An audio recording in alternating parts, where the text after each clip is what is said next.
Hey everybody, I'm Pam from the Nonfiction Department at the Hoover Library, and today I am sharing the books discussed at the September Insatiable Readers session. Insatiable Readers meets one Saturday morning each month to talk about nonfiction books.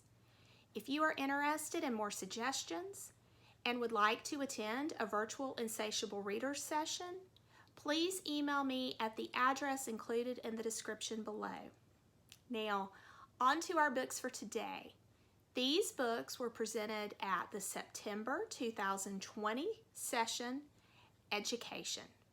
The first book that I'm sharing today is The Year of Learning Dangerously.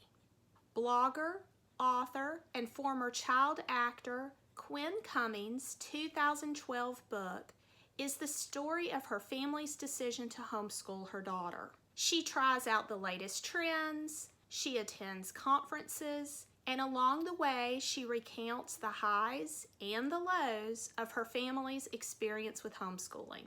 Part memoir, part social commentary, this book will not only make you laugh, but it will also give you a picture of American homeschooling.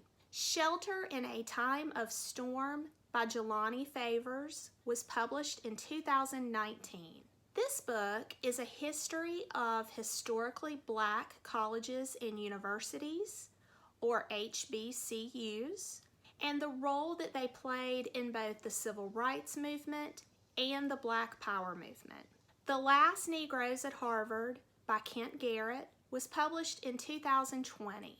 In the fall of 1959, Harvard enrolled an unprecedented 18 African American students as an early form of affirmative action. 50 years later, one of these men, Kent Garrett, would reconnect with his classmates and explore what their time at Harvard meant. Part memoir, part group portrait, and part narrative history of the intersection of the civil rights movement and higher education, this is an intriguing story of the impact of these students on Harvard and Harvard's impact on them. American Higher Education Since World War II by Roger Geiger was published in 2019.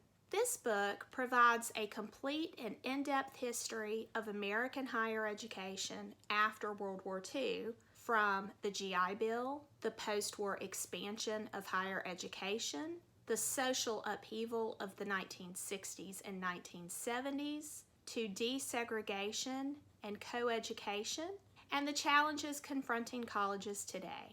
Our next book is Assume the Worst by Carl Hiaasen, illustrated by Roz Chast, and it was published in 2018. Hiaasen begins the book with the following, quote, "This commencement address will never be given, because graduation speakers are supposed to offer encouragement and inspiration. That's not what you need. You need a warning," unquote. This slim volume is classic Hiaasen and is absolutely hilarious. Slaying Goliath by Diane Ravitch was published in 2020. From an education historian and former U.S. Assistant Secretary of Education, Slaying Goliath is a look at the ways in which parents, teachers, and activists are successfully fighting back to defeat the forces that are trying to privatize America's public schools. Ravitch chronicles the grassroots movement sweeping the country, from cities and towns across America, a movement dedicated to protecting schools from those who are funding privatization. The Smartest Kids in the World by Amanda Ripley was published in 2013. Journalist Ripley examines what it is like to be a child in the world's new education superpowers. She follows 3 American exchange students to find out why some nations are successful at educating their children for the 21st century and why others are not. First Class by Allison Stewart was published in 2013. Stewart tells the story of Washington, D.C.'s Dunbar High School, America's first black public high school. In the first half of the 20th century, Dunbar was an academically elite public school.